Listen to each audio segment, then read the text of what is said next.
get these cattle bred. I don't care if it's to a Wagyu bull. They have they Yep. have 7 to 10 years of good production left on the average good cow. And down here in the South, the guys start talking about cow getting old at 6. Chick lived to be 14 or 15. Bailey was 13. Like, Chick raised the number 3 AICA show female of the year at 13. Like, wow. good cows are good cows. Yep. So Dad, about the 3rd or 4th time we didn't get her bred, Dad came in one day and he said, she's going to the sale barn or a bull? I said, well, I'll give her one more chance. He said, nope, I'm not paying another guy for an open cow. He said, you can either go learn to AI cows or she's going to a bull. Well, little did I know he had done sent her to a bull. Looking back, that was a good thing. We had borrowed a buddy's main bull and it worked out really well. And she raised a $3,500 calf out of her first one. And, back in 2011 was pretty good. But so I went and learned AI cows. The last year I was in Midlothian up there at the North Ranch before we moved back. My dad's got Parkinson's, so wife wanted to go back to breeding horses. That's what she does. She does AI and embryo transfer in horses. And so she moved back to work for the family she worked for in college. And Dad needs a little help. So that last year I bred like 780 cows outside. And so we do a lot of AI and embryo transfer for outside customers, and we do a 90-day pregnant reset program. And one day we're pulling cedars, and Dad looks at me and goes, this is a lot of work. I said, yeah, I bet you would have paid that guy one more time to breed that cow. Yeah. He said, yeah, I guess I probably should have paid that $30 to breed her, So everything happens for a reason. Learn from the bad times and you're going to get better, Oh yeah, for sure. For sure. It's kind of interesting. My father had Parkinson's also, and not a fun disease, but no. And people never talk about the mental aspect of it, but that's huge. The good days are great. The bad days, I need to learn to be a little more patient, but it's really neat to see the good days. Yeah, there's definitely those, but well, that's some good info. How about we start with your lot 1 heifer that is offered October 10th. It's on a Tuesday, so let's look at her. She is a into May. You might as well. How many days are in May? It's her 31. Yeah. You might as well make her just a May 31 because she's a May 27th. You should just gone a couple days to say this is the last day of May calf. With what you're about to see in a bunch of these October sales, she'd probably need to be in July somewhere. So yeah, exactly. That's quite why I was being facetious. So no, that's a September. Absolutely. So how about you tell us about lot number 1? That one is really unique. So you'll see a lot of foreigners in this sale. There's a lot out of that bull. I bought that bull with Andy Lucas and Daniel Sparkman at Black Hills Stock Show in 21. He lived in Texas his whole career after Black Hills, regardless what people thought there in Denver, because he was pretty fuzzy as a 3-year-old. Bought that bull because I really thought that bull was going to do a lot of things the breed needed. He's homozygous polled. He's solid colored. He's outcrossed to basically anything that's not a Boyer Montella bred show heifer. And that bull's dimension and power is all in center skeleton. The widest part of that bull is the center body and balanced. The bull is really good, and I thought he would work on the outsider daughters. I know everybody looks for something that's going to work on the outsider daughters because the industry needs that. I also thought that bull would work on other cattle. Like, we're very, very diverse in what we try and do. You'll see through this sale that I really don't follow trends. I trim all our own feet.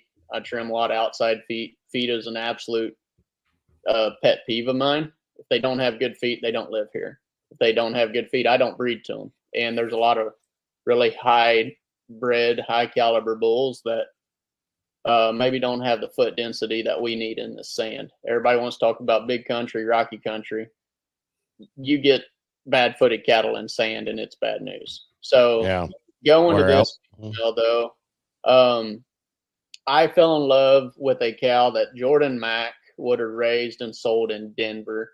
JM Miss Bailey. I was a sophomore in college. Found that cow. She was a firewater. Thought she was one of the more unique firewaters. She was out of the old Buffy cow. And I was going to buy that cow. Little did I know at the time, as I sat in College Station in class, that 4,500 would not get you a really good cow bought out of the National Western Stock Show. Never forgot that cow, and I ran into Justin Sullivan in Mississippi, and come to find out, he had bought that cow to raise club calves out of her. We bought that cow as an open 10-year-old cow. I think I paid $11,500 for that cow, and he paid $11,500 for, I think, as a bred 2-year-old. My dad literally stroked. He made me draw a contract up on her, make sure she would breed and flush and everything else. He thought I was insane. Long story short, that's funny. That this heifer, this lot 1, is a foreigner out of an outsider Bailey. That Bailey cow did a lot of really good things for us. That was the first and probably only time I've ever gone out and bought something trendy, but her bottom side was completely different. Right. That cow was big. The cow weighed 1835 when we shipped her in February 2 years ago. Oh, wow. This heifer is neat. Her mother was incredible. Her mother wins her division at the national show in Kansas City in 2018. Camille Asmus bought that half interest of that female at Kansas City. She supremed a lot of jackpot shows, reserve division there at Fort Worth, wins her class at Dallas. A lot of guys thought she should have won Dallas, but you know how that goes. Just really, really good cow. That cow's actually become a donor. If you'll go to the additional pics, Mitch, on that deal. Yep. There's a picture of her mother, and that cow's phenomenal. But this thing is badass. She is big-haired. She is gentle. She is sound. I mean, that thing's incredible. She's moderate. A lot of these foreigners are moderate. That cow's moderate. That cow, I think, is a 5'7" frame. That thing is awesome. I never in my life thought I'd pull a May calf to the front of the line, because we usually predominantly have February, March, and April's. But with the heat and everything and us flushing that cow, it put her into an off-cycle deal. And, I mean, that one's good. Yeah. I truly do believe that a lot 1 needs to be a lot 1. Yep. And there's about 4 or 5 of them in this sale. That one just is trendy and out of a hell of a good cow. That's the only outsider bred thing in this sale. And she's PA free on top of it. She is PA free. That PA deal is interesting. Probably don't need to go down that road. I'll take everything in this sale is tested. I will not ever sell a kid an affected animal. I don't know if you've ever seen that, but we need to rid the affecteds, and we need to focus on the good cattle that remain. The carrier cattle are very, very, very useful. This female, her mother came back PA free, which was unique and good. So did not think that would be the case when we tested her. Yep. Okay. That is lot 1. She's a May 27th heifer, and look her up on sale day. So let's go on to lot 2, which is February 22nd, 2023 heifer. What's her story? So this is another foreigner, and there's going to be 3 of these flush mates. There's tag 20, tag 15, tag 40. And what they are is they're the product of a flush that a good friend of mine, Casey Easel, and I, which that'd be Royal Bee Cattle. And you'll see another heifer in here from them. We were at Oklahoma City a few years ago, and he had a really good outcross fall heifer from us. And we got beat by 2 outsider heifers. And Casey looked at me, madder in hell, and he goes, "I'm tired of outsider. I'm bored with them." And he's got a really awesome outsider donor. He's one of them guys. He likes doing different stuff. He's actually a goat guy. And I don't know if you know anything about goat guys, but they are progressively faster in developing livestock and breeding livestock than the cattle industry. And he looked at me and he goes, "I'm bored. I want something different." I said, "Okay."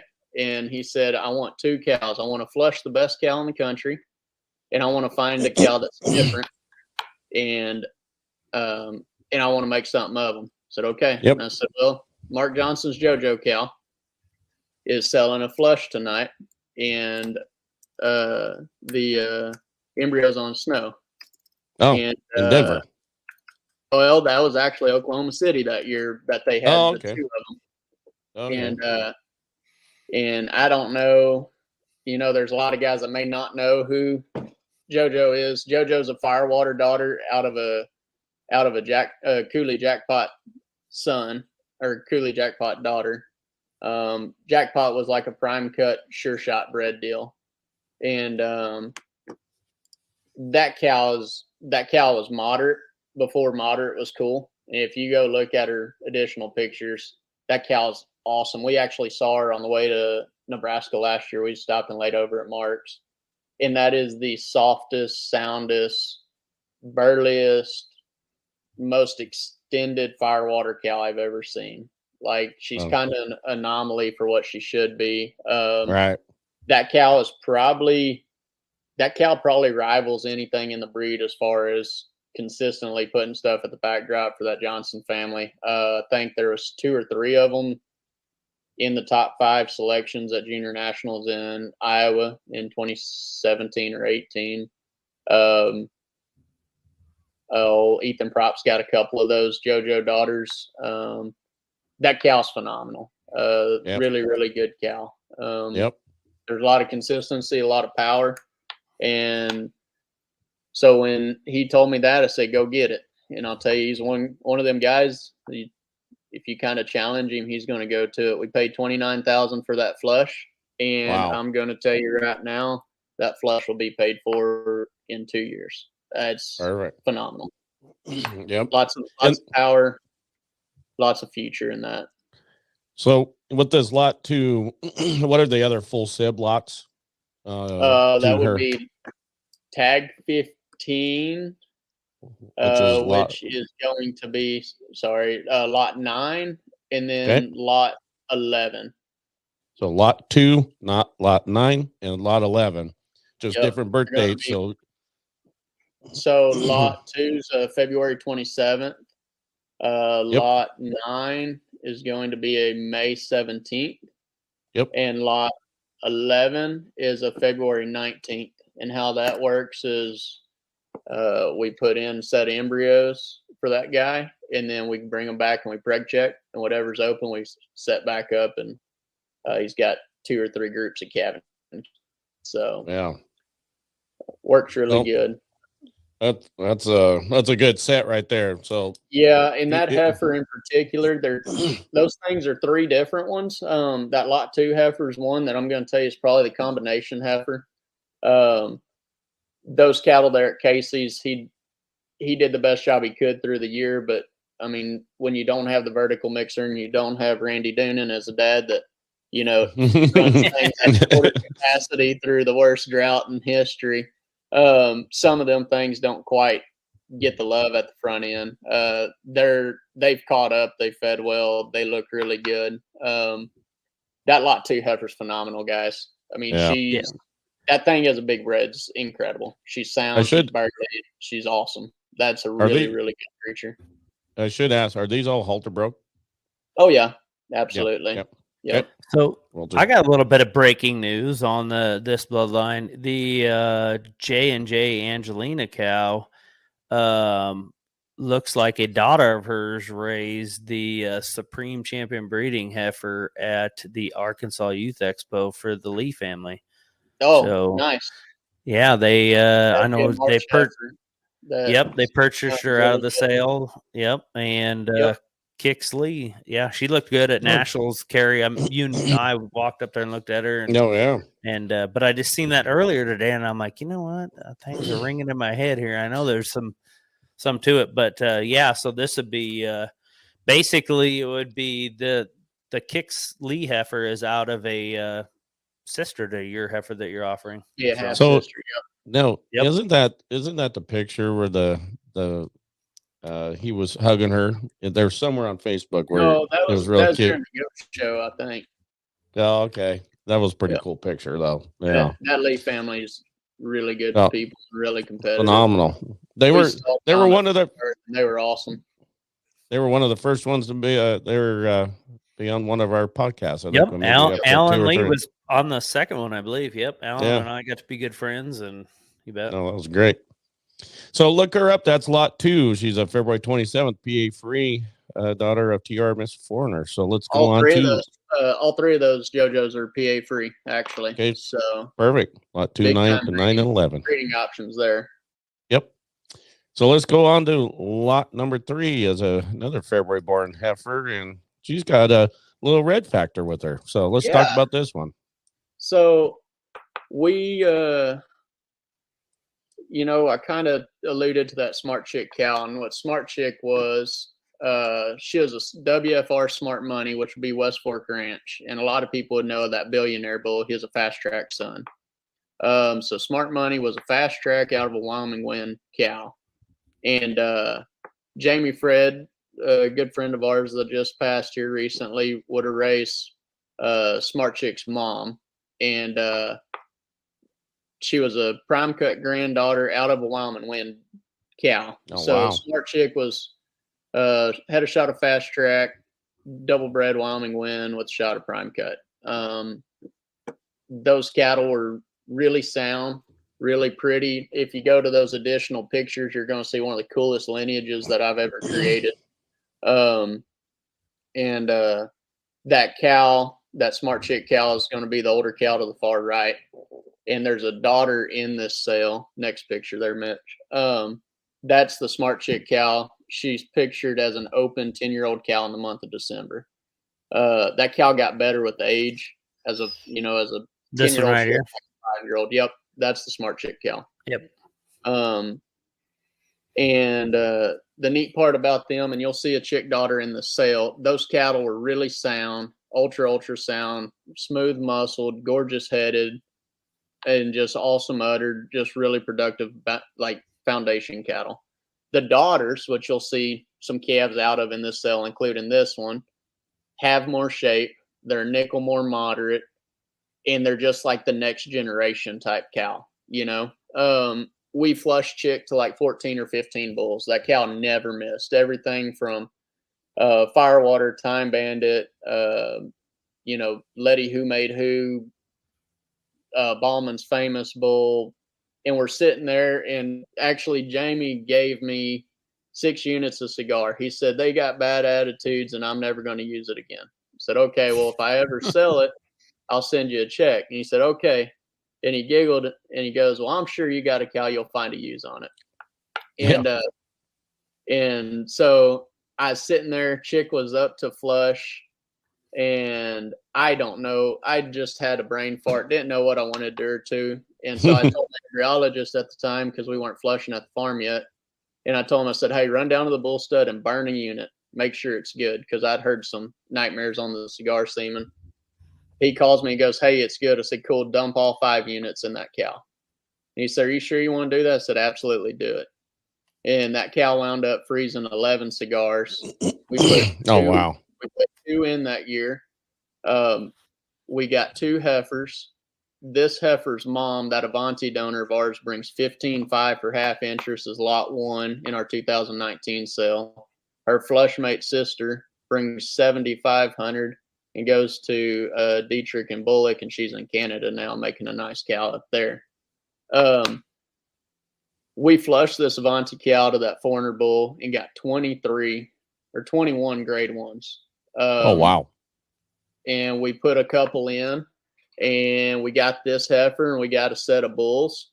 I don't know exactly what we're going to do with the bulls yet. They may be in Denver as a pen, or they may go on a feeder and be sold as high-dollar commercial bulls, but they're really, really good. We actually had a full sister born today, so that's neat that, we're getting to see a bunch of these, and they're really sticky, really fertile. That whole cow family line is really fertile. Perfect. The deal with the chick daughters and these Avantis is they're a nickel slower maturing, and it's always funny when you watch the calf division and you see the cattle that got some grow and some shape, and they don't have quite as much body, and then you see the little monster bodied Angus looking stuff, and you always wonder where they wind up. a lot of our stuff, I'll tell you, it's been a hard year. We do not pump these cattle on picture day or video day because I want them to move. My priority in life is making sound, functional cattle. And a lot of times when them guys get them over pumped, they're going to get up in their top. They're going to get out of their skeleton. If you feed these cattle, you can get them to look how you want them to look. But if I pump them and then they essentially deflate, you're not going to be happy when they get home. I like it when cattle get there and they get better as they get on feed. That's what it should be. Female is exceptionally sound. She is long fronted. She is massive in terms of muscle and definition. That's probably the best rib caged heifer in this sale. And when I mean rib cage, the true definition of rib cage and shape is like the outer dimension and the actual volume of those animals. Everybody wants to talk about depth. Well, depth essentially is just visceral fat. That's a good creature. If you don't mind the color, she is big time. If you mind the color, breed her to a clubby bull and send. I was just gonna say, I know which one I'd flush that one to make gold. So that one is awesome. I actually had a guy here. He asked me what the composite was. I said no, she's a purebred, and so I had to go show him her mom, and he said, well, can you register as a composite? And I was like, oh my God.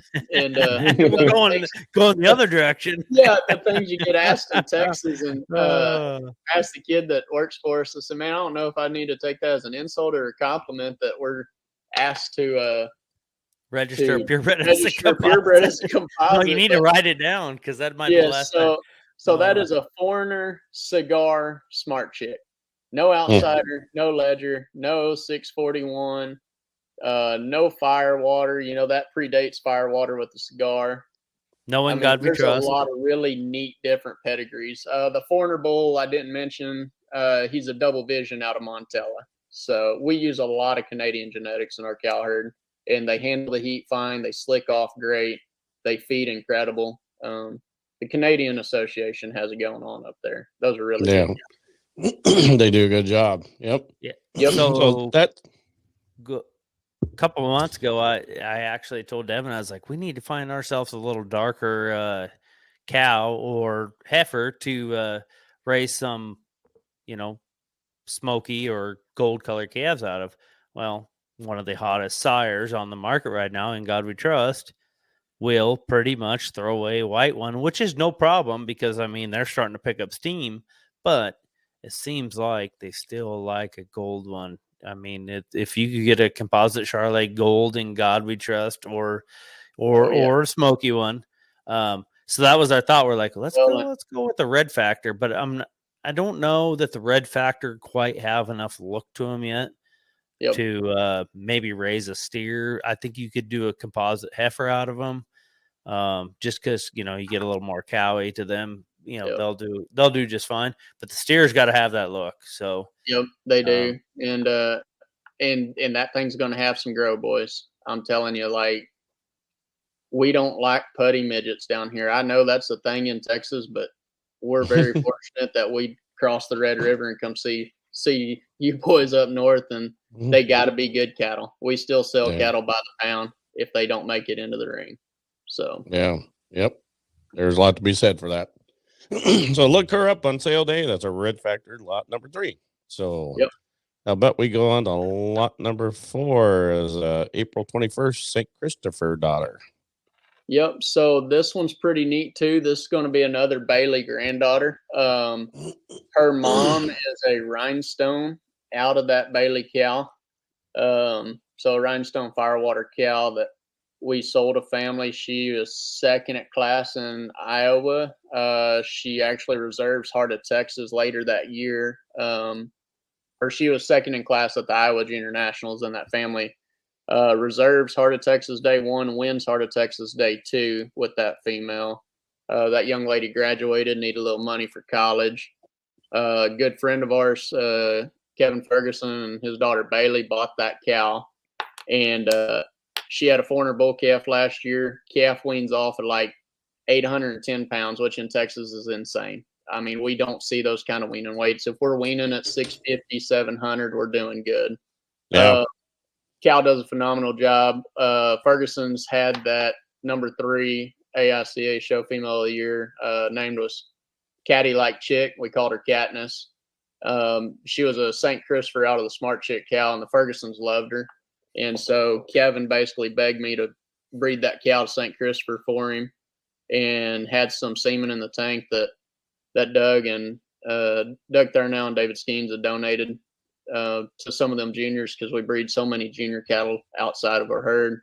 And so we did, and I'll be danged, it worked really good. Those St. Christophers are moderate and they're really sound. That cow's like a frame 7. She's big. Perfect udder, really clean fronted, gorgeous headed. Maybe a little more rhinestone, as far as just kind of a lot of grow, not quite as much body in her. That's a really neat combination. St. Christopher's a Diablo son out of the really good Creek Cut Greta cow. That extended pedigree there would be Diablo, Gridmaker, Rhinestone, Firewater. That's about as solid a pedigree as you can get. That female is going to be moderate. She's long-bodied, monster-bellied, dog gentle. That thing's first-year showman gentle. She's just really, really good. A lot of consistency and a lot of quality in that female. Yep. There's a lot of power in her blood there with Gridmaker in there and all those. Yeah. So with Diablo. So, look that one up on sale day. That is lot 4. So how about we go on to lot number 5, which is... So this one's got a little bit of this and a little bit of that in it. So. Yeah. So lot 5, I'll touch on lot 5 and lot 10. Okay. So that pedigree looks kind of weird to somebody, and I'll work backwards. A good friend of mine from college, Christopher Dalton, when we came out of the really bad drought and cattle in Texas got super high, he went west and bought a potload of Angus cows out of California, and those cows were good. They were really good. They came as breds, calved them out. He liked them cattle, and a friend of his had a Fleck V bull that had won the national show. His name was D-Lo Kane, and when I say Fleck V, I do mean the red and white, full blood Simmental thing, Yep.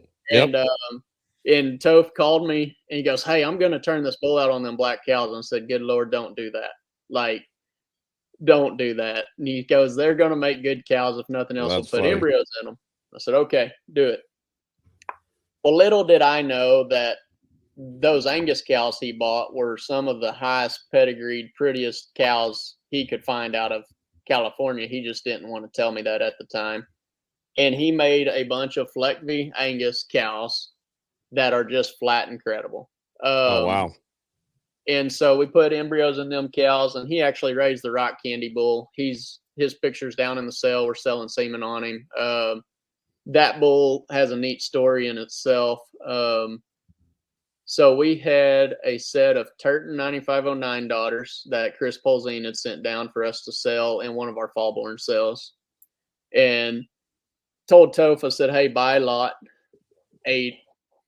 And so sale comes around, lot 8 gets high. I think Toph had a few adult beverages that night.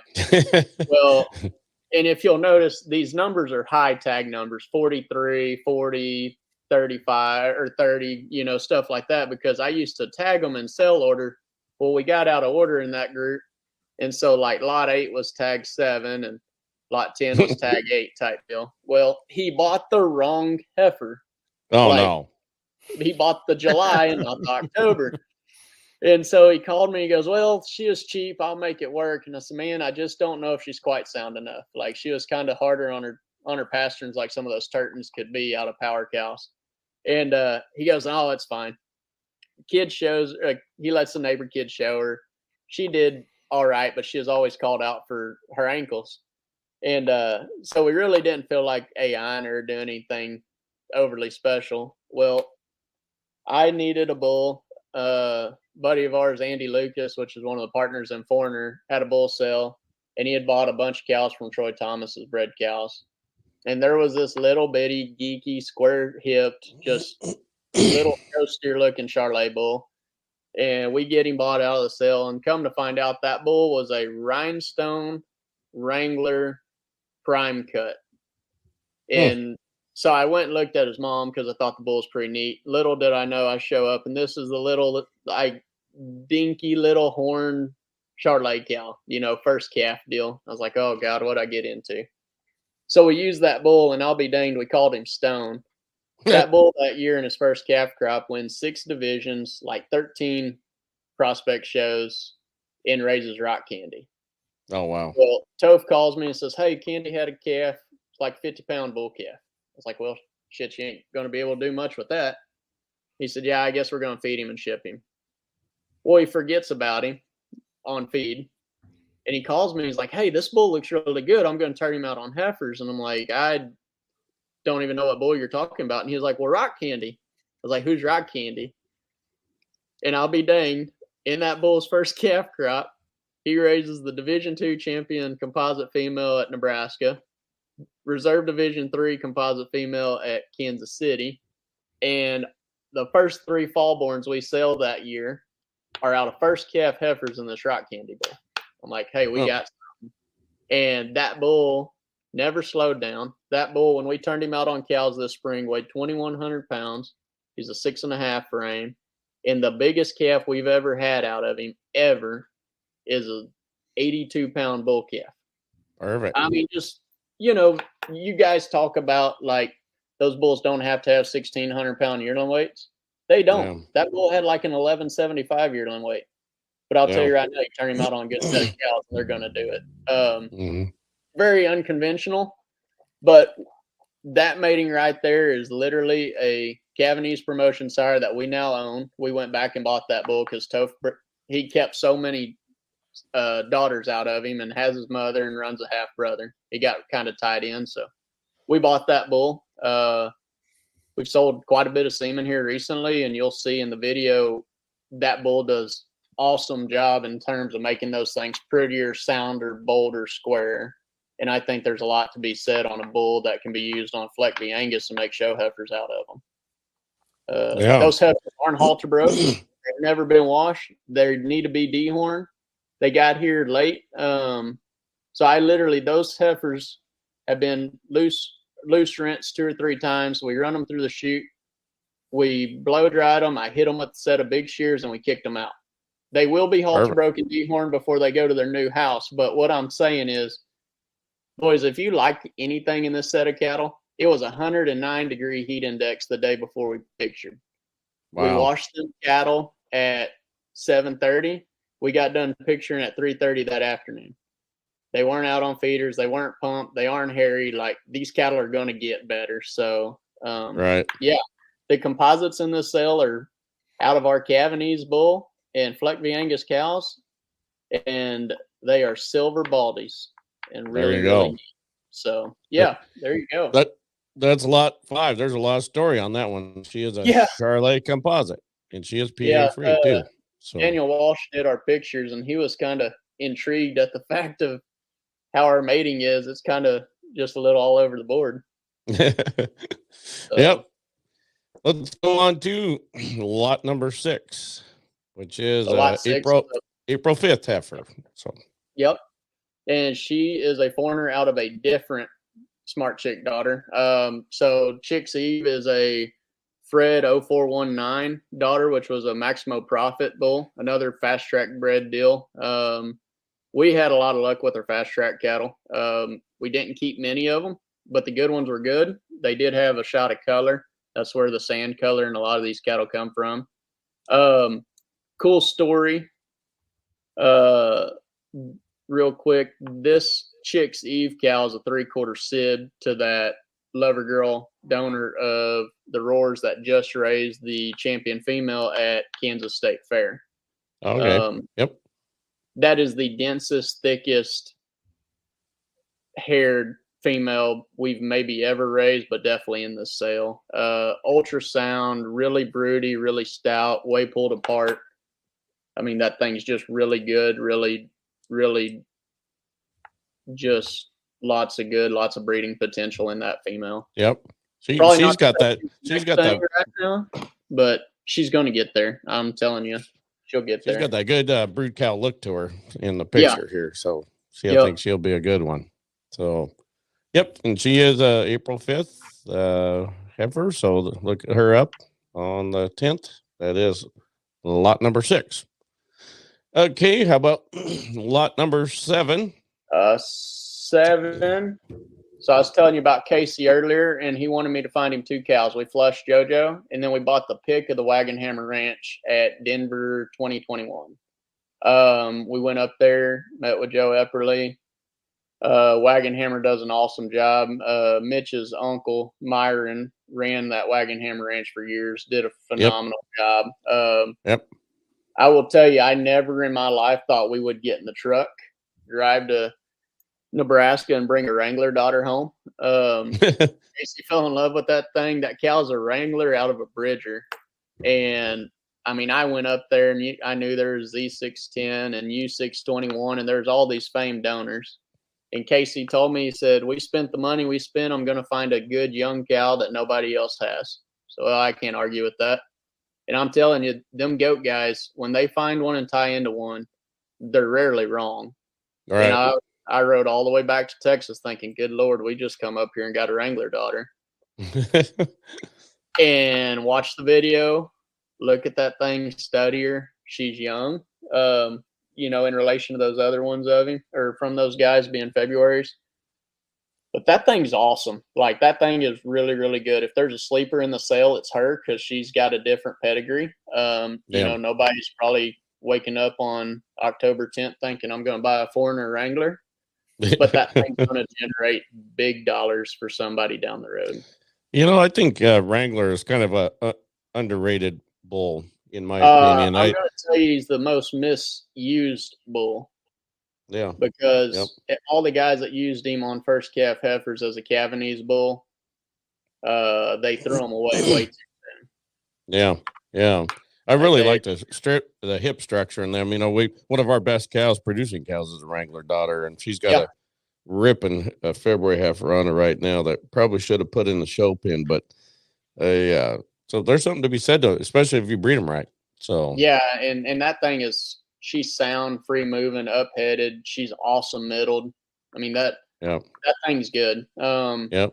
She's probably not first year friendly. She's not bad. She's never kicked. She's never done anything dumb. But them cattle that are raised out there, Wagon Hammer, they're big country cattle. That one's not going to walk up to you and just lick you to death. But that one's big time. Look her up. Lucky number 7. So she's at April 10th. Yep. So let's go down to lot number 8's 330. You might as well just meet her April 1. I bet she's at March 30th. I'm kidding. Foreigner heifer. So let's talk about that one. So I'm going to pull this one's pedigree up for you and read it, because you're probably about to flip over in your chair when I tell you what this thing is. So that thing is a foreigner out of an LT Patriot M6 Miss Cool Jewel 380 ET, which is a cool rep, new standard. There you go. There's some good. I know you like them M6 cattle. I know a lot of people are probably scratching their head going, how in the world did this one even wind up at Doonan's house? Awesome customer of ours. That's the very first show heifer she ever had. She really wasn't much of a show heifer. She got beat into the ground. But I will tell you, that is probably the most productive cow in the KAC prefix cow herd. And you'll start seeing a bunch more KAC, and that's Kevin and Camille. I guess that's the politically correct term, but the real term's kick-ass cattle, So, there you go. But no, I'm telling you, like, boys, this one here's kind of an anomaly. I've been on both sides of that argument about the whole production show cattle and everything else, but like, simply said, good cattle are good cattle. I don't even know if that thing's got pedigree, or she's got pedigree, but if she's got EPDs, we don't register these cattle until the kids own them, because I let those kids name them. and it sure seems like when you give a kid ownership in something, they work a whole lot harder. So that's their pedigree. That's their actual birth date. That's how they're going to be papered. I have people every year. They're like, "Can you make that thing in April?" No, because then that's going to affect the April that somebody already paid for. So, yeah, no, that thing is flat phenomenal. I'm telling you. I think you put that blood of, and I've used Patriot years ago, but in fact, one of our high selling bulls was out of Patriot probably 6 years ago. But you put that LT on the M6, and that is, production and actually have some look to them too. So, it'll be interesting that you got a unique genetic combo there with Foreigner and LT and M6. So her hip and hind leg is as perfect as any creature. I mean, in the forerib and the body. Yep. I mean, that thing's incredible. Yep. You could breed that one to literally any show bull in the country and probably pay for it 2 times over first rattle out of the box. So I'm gonna name her Gem. G or GEM. Yep. She's like a gem. We'll see if it sticks. Yep, diamond in the rough. So there you go. All right, that's lot number 8. So I think lot number 9 we talked about. That'd be another corner, JoJo. That's the young one. Yep. So she's the May 17th heifer, PA free. That's full sib to lot 2 and lot 11. 11. Yep. So okay, let's go on to lot 10, which is a full. Let's see, be similar to lot 5. That'd correct? be a 3/4 sister. She's younger, not quite as soft bodied, way stouter in terms of dimension and power. I encourage everybody to watch these videos. These cattle pictured well, but boys, I'm telling you, the videos on these things are absolutely incredible. We had a really fun, good day in the picture pen that day. She looks really long spine, good hip on her. So. Yeah. And them cattle, you could breed them things to Brangus bull and make Americans. You could breed that deal to any club calf bull, and I think they're going to stay sound and soft and good built because, I mean, you got a lot of purebred in that pedigree. So Yep. That'd be lot number 10, composite Charlotte composite heifer, PA free. So lot 11 is again as a review, full seb to lot 2 and lot 9. Angelina. That's the athletic one. And I don't mean that in any terms of the Shannon Carpenter episode. That thing is built for speed. She's big muscled. She's long back. She is incredible headed and necked. She's not as soft as her flush mates at the moment. I think that's one you get her bred, and that one is rather unique. If you're patient, that's the kind you're going to want to tie into. Yep. She's got that look. Jawline on her. Look at that. Yeah, she's sleek. She's real sleek. So look her up, February born. That is lot 11. So let's go on to lot number 12, which probably has one of the most unique pedigrees in the group, I would say. But absolutely. So what's her story? So I've told you about the Smart Chick cow. That's the one that got me started in it. That cow was a 2008 model, and here we are in 2023 talking about, almost half the sale going back to her. And that cow has raised division champions and breed champions and class winners at every show in the country except for Louisville, because we've never been to Louisville. We're gonna try and change that this year in the absolute most unconventional way, and maybe we can talk about that later. We got some rather unique things coming down the pipeline. So if you're in Louisville, come look us up. This female, though, we saw famous there at Denver. I thought that bull was going to be the next great thing. Gets bought by some Canadians and kind of disappears. But in terms of clubby dimension and uniqueness, that famous bull sticks out to me as cool as any bulls I've ever seen. That famous bull would be a So he's either a Quiet Ride or a Jackson. I can't remember what Ballman told me he was, but that'd essentially be a Kojak Wyoming Wind on the top side, back out of that T38 cow, which is a Hoodoo Slasher back out of a Sparrows Madrid. Oh, yeah. Lots of power. Yep, Jimmy Dismute stuff. So that's going to be a lot of power, a lot of dimension. You know, guys talk about even birth weight with those pedigrees. I think this heifer was like 78 pounds. That chick cow protected us on birth weight a lot. You'll notice her picture's not in the picture pin. Our ground rods at the picture pin are 6 foot in the ground. And the day before the picture pin, I was like, oh shit, these things probably aren't grounded. And I checked it and they weren't. And so she comes into the picture pin, and she was the second to last heifer we pictured that day. And I got a little rambunctious and impatient. And she was about 6 foot into the picture pin, and I hit the coyote call on the other side, because when we picture, we'll have a coyote call on each side with a remote. And I guess it's that Western breeding in her. She heard that coyote, and she did not want to be there anymore. So she actually went through the picture pin. She's not bad by any means. She just got kind of worked up. So you'll see this picture is not in the picture pin.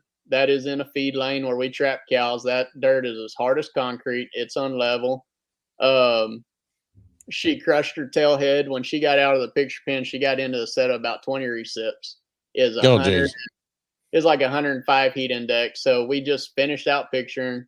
We go sort them up, and I'm like, Daniel, what do you think? And he's like, man, she's sound enough. Let's picture her right here. I'm like, are you sure we're going to do that? And he's like, yeah, that fence won't bother you.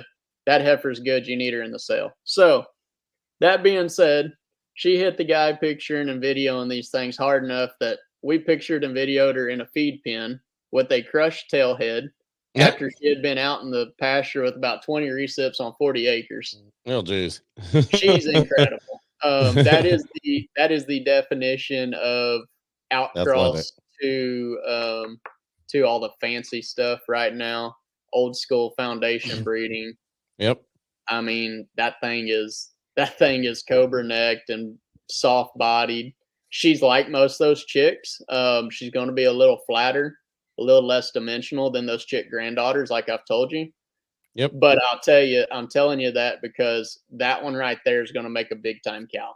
Like you'll see champions out of that thing down the road. Yep. Those are the ones that'll keep doing. And if she'll live to like she's 14 or 15, one of those type. Yeah. Absolutely. Yep. Absolutely. Yep. So that's lot number 12. And that'd be kind of the last of all the live lots. And then you've got some semen that you're offering. But I got to tell you, the lot 22 donation lot has me intrigued. So where is this hunt going to be done at? So let's scroll down to lot 21 and lot 22. Yep. 13 to 20 is going to be semen on Rock Candy and Foreigner. That semen will sell. There is no floor on it because I want people to use our bloodlines. I think it works for us, and I'd love seeing it work for other people. Lot 21 is the very first Charolais cow I ever raised. That is the very first purebred that chick ever had. That was her daughter at 5 or whatever. Paid $20 for that Turton semen. We bred that cow shortly after he wins Louisville. And I'll be honest with you, I focused on her mama, and this cow has literally sat in the pasture and had natural calf after natural calf. Won show after show after show. She'd be the grand dam to the champion female at Kansas State Fair this year. She's the mother to the Rosie cow that wins Division II purebred at Nebraska's Junior Nationals and stirred quite a bit of interest. She came back the second time around, reserves Division VIII. That cow at the Texas State Show this year, she had the Division II champion Division II champion owned female, Division VIII reserve owned female. Her natural bull calf wins this class, and then goes Junior Nationals, puts another one in the grand drive of the own show, and the bull wins this class. Oh wow! That cow's phenomenal. We flushed her one time I think she's a 14 model. So that cow's coming 10. And I'll be honest with you, we just never really went down that road. I don't know why. But we flushed her that time to sideline. I sold sideline in Kansas City that year, and I told everybody I had the bull for him. I told Oddens, or the cow for that bull. I told Andrew Odden we were stalled with him, and I said, hey, I want the first 4 units. I got the cow to flush. And he was like, well, I got to know which cow, kind of joking. And I said, no, you aren't going to find out till I make them. And my wife looked at me and she goes, which cow? And I said, you don't need to know, because she's not into the line breeding deal. So sideline would be an outsider Firewater 0641. Well, this cow would be a Firewater 0641 smart chick. And I flushed her thinking we get 8 or 9 embryos and kind of dabble in it. No, she did 23 grade 1s. Oh, good Lord. And she stuck over 50%. And we got more coming this year. So the cow's sticky, the cow's fertile. I've kind of lost my mind, but I'll be honest with you, we got some bills we got to recover from this last year carrying cows through this drought. That cow just calved here a couple weeks ago. She's got a Keys Power Max bull calf at side. That'd be that bull of Spencer Schrader's and LTs. Yep. And I will tell you that bull calf may be the best one. Like, absolutely incredible. 82-pound bull calf, monster legged, just really cool. So that's perfect. Yeah, do her to any bull. I mean, she may even make a champion out of old Cheetah for you. Yeah, she might. That might be the right cross, or Rebel. I put Rebel right on them. Oh yeah, I mean, you may have to just find out, and we'll go yell with you. Yeah. The lot 22 donation lot. Yes. So that looks fun. Yeah, no, it is fun. We that's been on my bucket list. We do a lot of varmint hunting in this area. When we creek feed, it's absolutely insane. So our creek feeders, we buy bulk feeders and build a pen around them with cattle panel and put a creek gate on one end. 2 reasons. One, I can do that for half the price of a creek feeder and feed twice the amount of feed. Secondly, them pigs can't run out of cattle panel, so they only have one way in, one way out. And you can imagine what that turns into. But I shot 34 pigs in the month of September off of feeders before we weaned calves, because we run a bunch of commercial calves too. And so we got a 4-year-old little girl. She is beyond passionate about fishing and hunting and all things outdoors. And I was telling her, I said, hey, we need to do something for the junior national, like a donation lot. Yep. And we got to talking. I said, well, and she likes it when we have people up to look at cattle and stuff. She's shy as can be. If you ever meet Stella, treat her like a stray dog. And what I mean by that is give her a cold shoulder, and when she warms up to you, you're going to have the best friend of your life. But and if you approach her, it's not going to work out. So Mitch is kind of that way too. He just kind of doesn't go away now. Vintage boys are. It's got to be a family trait. But so I said, well, would it be fun if some people came and we went hunting and fishing? I said, you could take them fishing. And she said, oh, absolutely. So that's what we're going to do. There is no time stipulation. If somebody wants to come down here and, shoot some does or cold bucks or stand and see something different, come during deer season, we'll try and get you on something. We can kill pigs year round. That's actually how I get my cardio. I bought a thermal, and since junior nationals, I've lost 17 pounds. Partially because eating. The other part is when I can't sleep, I go run 4 or 5 miles chasing pigs. So, if you at least you're productive. I'll get you a golf cart so you ain't got to run. Yeah, but, there you go. But yeah, it's just the junior program was good to me. I was the junior advisor for the TJCA for 5 years with Danny Lunsford, or now Amos, and it was a good time. We built a really neat program. Our typical state show, which you guys need to come down one year. Come down, do the podcast. It's a weekend, Memorial Day weekend. We'll have 200 head at our state Charlet show. Oh, wow. That's a lot. Incredible. The year we had junior nationals in Texas, we had 208 head at the junior nationals. If you remember, we had a whole barn just for Texas. So, that being said, we always donate a thermal hog hunt with a buddy up north, just 30 miles north of us, and talked to him. And I was like, man, I kind of feel bad. We're freeloading on him all the time. So we're going to do something. If we can't find pigs here, the Life Custody boys are 30 miles north. That guy's 30 miles north. We'll go encroach. But I figured we'd just tie it in, and we can do a little bit of everything. So much fun. Well, thank you for donating for the juniors. That's awesome. So I figured we need to get to rolling and fundraising on that deal. So what better way to start personally and maybe encourage all the breeders to kind of get involved and give back. 100%.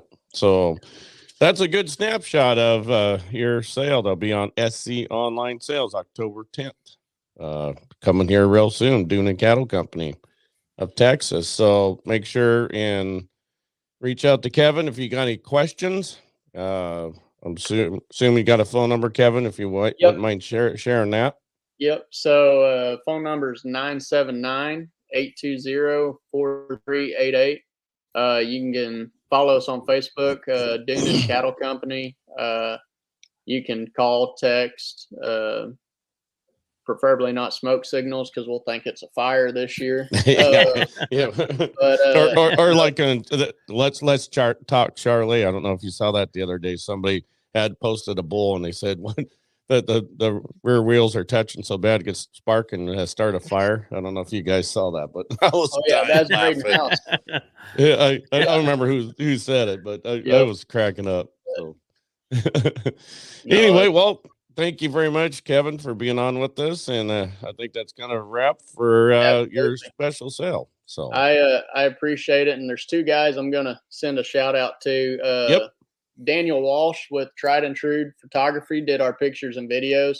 That guy's a young kid, awesome, good guy.